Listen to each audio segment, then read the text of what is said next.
The River Travel Podcast is about travel stories along America's rivers and the road trips that will take you there. Come with us as we chat with festivals, attractions, eateries, and destinations that call River Valleys home. Come for a visit and find out more at rivertravelmagazine.com. We're chatting with Cole from Ashley for the Arts. It's taking place August 12th, 13th, and 14th in Arcadia, Wisconsin. It's basically back after a break in 2020. Cole, how does it feel?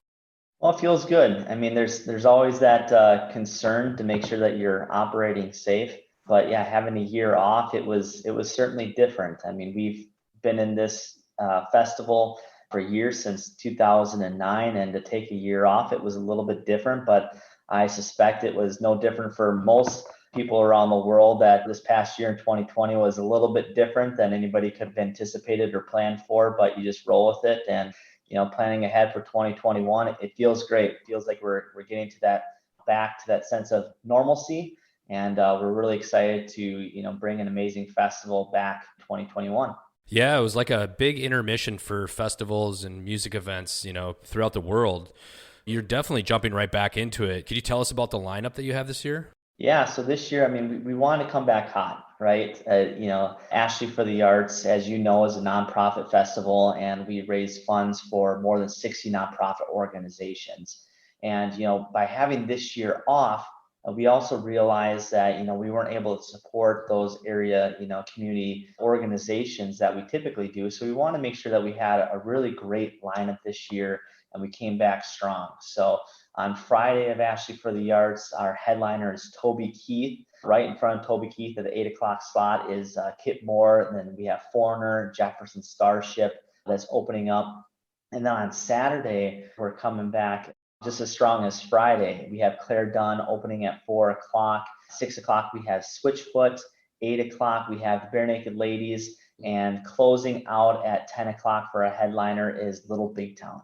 Yeah, you really packed it in over those few days. I can just try to imagine putting a show like this together, especially during a pandemic in 2021. What does it take to put this together? I mean, you talked about the different groups that participate. I mean, you must have an army of volunteers that help with the festival. Yeah. An army, I would say, is an understatement, right? So, I mean, we have a team at Ashley Furniture. So Ashley Furniture Industries is the host sponsor for Ashley for the Arts. So we have a team here that is kind of a side project, but a lot of times when we get closer to the event, it feels more full time, that really plans this event year round. I mean, we start planning for the next year while we're currently still planning for the year at hand, right? Always looking towards the future. And, besides the team that puts on Ashley for the Arts, we also have over 4,000 volunteer shifts that makes this event possible. And we're able to do that through the local organizations that we support. So our area school districts will have a lot of volunteers, as well as some of the other area organizations that we support. It's kind of an all hands on deck. It's a community event. Because it gives back to the community. So they also help give back to us as well by utilizing their services through volunteerism. So we certainly look forward to that and all the volunteerism efforts that come with it. That's amazing. So many people also think of Ashley for the Arts. They might not just think of it as, just music. You also have a variety of different events that people can participate. I know my favorite is the artist market. Is a lot of that coming back this year? Yeah, I mean, we're planning 2021 like we had the event back in 2019. I mean, we're making some changes when we're planning for 2020 until we had to unfortunately cancel the event due to the pandemic. But we constantly strive to make sure that each year we get a little bit better in what we offer. And you're absolutely right. I mean, Ashley for the Arts is a music and art festival, and it's nonprofit as well, as we discussed. So one of the parts of that nonprofit is providing affordable access to the arts. And you'll see that with our very low admission costs that gains you access into the entire festival, the music, the art and crafts. Speaking to what you referenced with the art vendors, I mean, we have over 100 art and craft vendors at Memorial Park during Ashley for the Arts in August. And it's an arrangement from art to jewelry to crafts. I mean, we've had wood carving sculptures that were created. We had a blacksmith as well. I mean, you name it, they come out of the woodwork, so to speak, and they come to the festival, and it's absolutely amazing. And you can kind of walk through the art craft fair vendor and see something new each year. You get those reoccurring artists that will come back, but it's truly remarkable to experience what they showcase. You know, I really like that affordable access to the arts. It's just such a great sort of motto.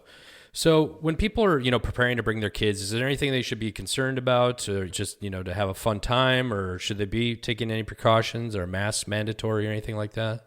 Yeah, I mean, this is a fluid situation, just like this entire past year, 2020 has been. Recommendations continuously change, and it's something that we're constantly keeping a pulse on, following the CDC guidelines, following your state and your local guidelines as well. There's different guidelines, throughout the nation, as we see. Every area is a little bit different, given with the times and how things are changing. So we're constantly monitoring that and assessing, the things that we have to do. But, this is a family-friendly event, and we want to make sure that it continues on as being family-friendly. And that ensures that, we want to be safe as well. So we'll be putting out communications as to, what to look forward to. But yeah, certainly as a family, you want to make sure that you're going into the event well informed and prepared as to what it will be. This is a large outdoor festival. It's held at Memorial Park, which is a 54-acre park. So it is outdoors. We're certainly, following the guidance from our local area communities and health officials, just to make sure that we have a safe event for 2021. So back to the fun stuff. What are you looking forward to most from this festival? Honestly, it's kind of just getting it back, right? It's getting back to normal in a sense, or as normal as one can be for this year. And one of the things I truly love about this festival, and it's really that charity component. I mean, don't get me wrong, I love the main stage entertainment that we have at our event, and you don't typically see that type of entertainment in a small community like Arcadia, Wisconsin. So Arcadia is a population of about 3,000 people. And you're bringing in these huge headliners that you typically would have to go to the Twin Cities, Milwaukee, Madison, you name it, the larger metropolitan areas to see these bands. But the music and the art is absolutely fantastic. I look forward to it every year. But one of the things I really, truly look forward to is at the end of it, seeing how many people have come, seeing the faces of the families, at the event, having a blast, whether it's art and craft or watching the music. And we have different genres going on. So you and your family one of your family members may like rock music, or the other one might like country. You get to see both at our event. And then just knowing that the money that's raised at our event goes towards those more than 60 nonprofits that we support. I mean, back in 2019, we were able to raise over $500,000, and being a part of those check presentations and knowing what that money goes towards to those organizations is really heartwarming. And that's something I truly look forward to. Yeah, for people who haven't been there before, I mean, I have 3 small children, so I'm not staying too late for all the big national acts, but just walking or spending a couple hours walking around, checking out different events.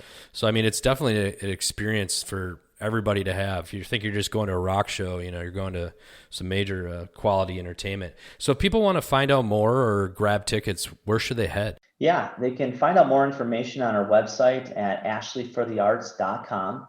Otherwise, they can also follow us on social media. I mean, we have Facebook or Instagram, you name it, can all drive you towards that website as well to learn about the tickets. Knowing that you can get your ticket in advance, and knowing that that money goes towards a great cause would certainly be a reason for people to go out, get their tickets now, and start planning for an awesome festival here in August. Experience the Great American Road Trip and take a ride on the nation's scenic byways and backroads that highlight rivers throughout the United States. Explore the people, places, and culture of river towns throughout the U.S. Visit rivertravelmagazine.com. You can subscribe to the River Travel Podcast on your favorite podcast app. If you like us, rate us 5 stars. We appreciate it.